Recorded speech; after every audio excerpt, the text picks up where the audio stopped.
Hello and welcome to a quick training on how we utilize the software, the Client Dispute Manager software, to respond to suspicious letters, updated suspicious letters that comes from Experian.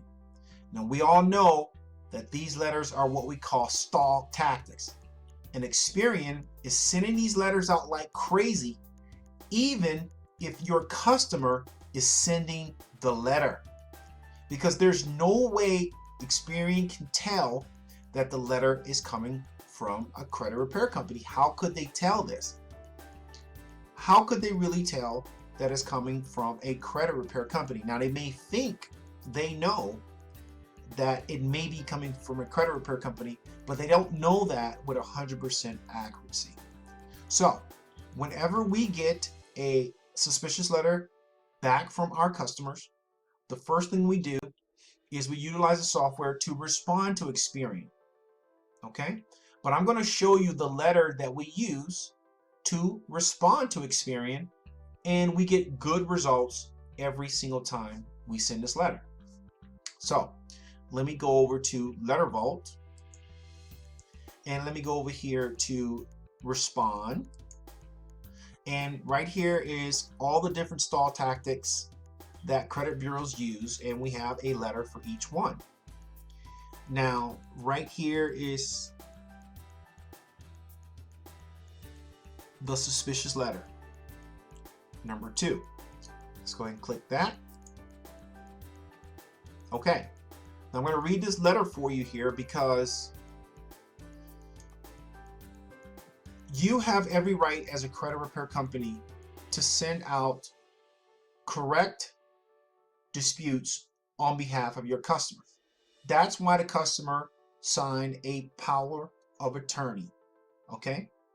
We're not trying to trick the credit bureaus. That's not the goal.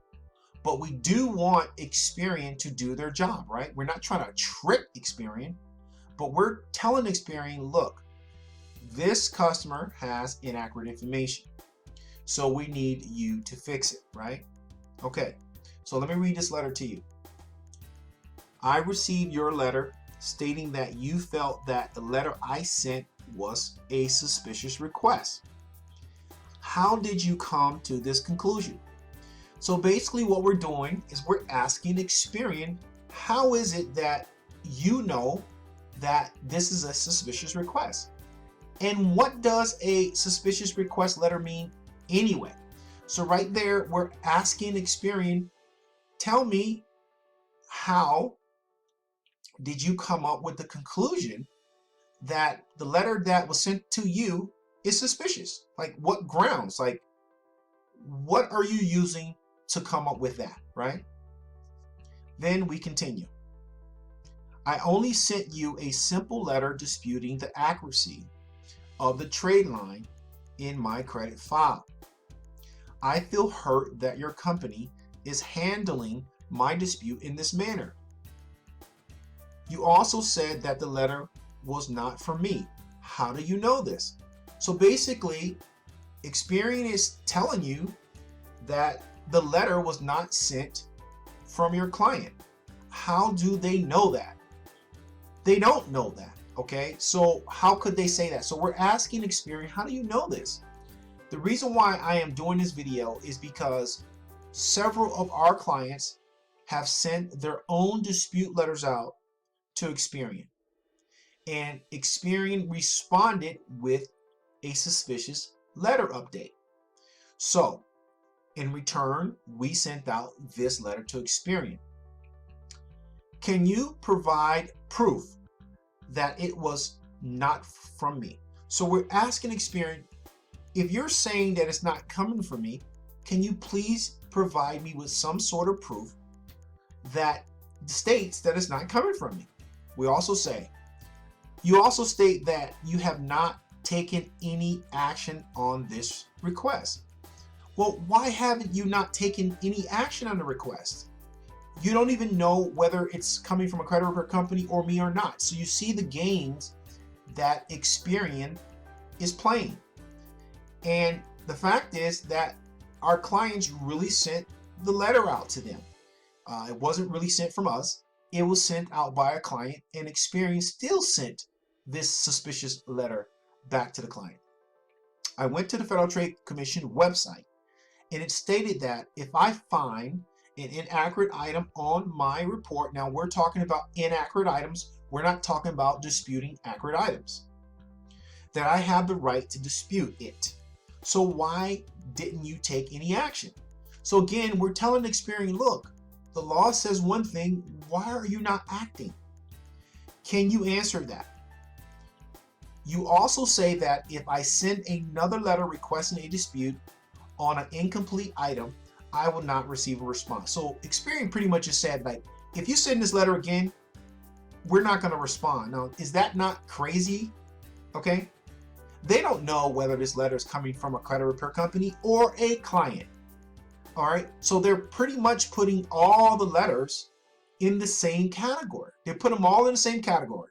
Whether a consumer sends the letter, whether an attorney sends the letter, whether a credit repair company sent a letter, Experian is putting them all in the same category. And Experian is the worst. They're notorious for this. Is that correct? Now, we go on to say, for verification purposes and to prove that the letter was from me and not from somebody else, I have provided you with proof. Please review all proof of identity. Currently, I'm reinstating my dispute. The following account is inaccurate. Okay? Please get back with me. If for some reason you find that you will not process my dispute after I have provided you with sufficient proof of my identity, then I have no choice but to file a complaint with the Federal Trade Commission and the Consumer Financial Protection Bureau and the Attorney General's office. So basically, ladies and gentlemen, this is the letter that we send on behalf of our clients. And sometimes we will even give this letter to our clients and tell them to sign it, send a copy of the current utility bill, a copy of their driver's license, and a copy of their social security card, and the client will mail this letter out to Experian from their address. Okay, there is nothing in the law that prevents clients from sending their own letters to Experian. And when you have a power of attorney, you can send these letters out on behalf of your client. Okay? But you don't want to lie, you don't want to misrepresent your services. Okay? But again, Experian is putting credit repair companies and consumers in the same batch. So it doesn't matter whether you handwrite this letter and mail it to Experian, okay, or a credit repair company sends this letter to Experian. Experian is still going to treat the letter the same. Now, there is 8 different strategies and techniques that I teach inside of the software on how to respond to Experian's suspicious letter request. Let me see if I can find that in training. Okay, let me see.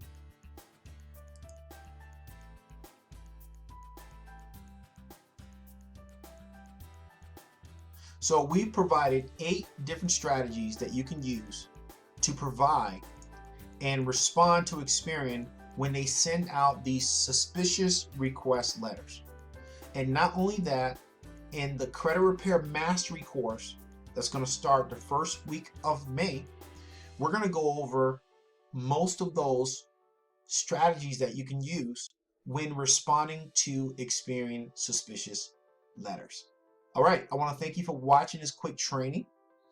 And if you are interested in taking a trial run of the Client Dispute Manager, just go ahead and click the link inside of this particular video post.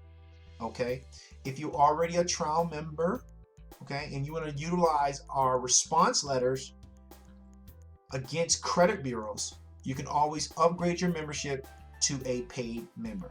Take care.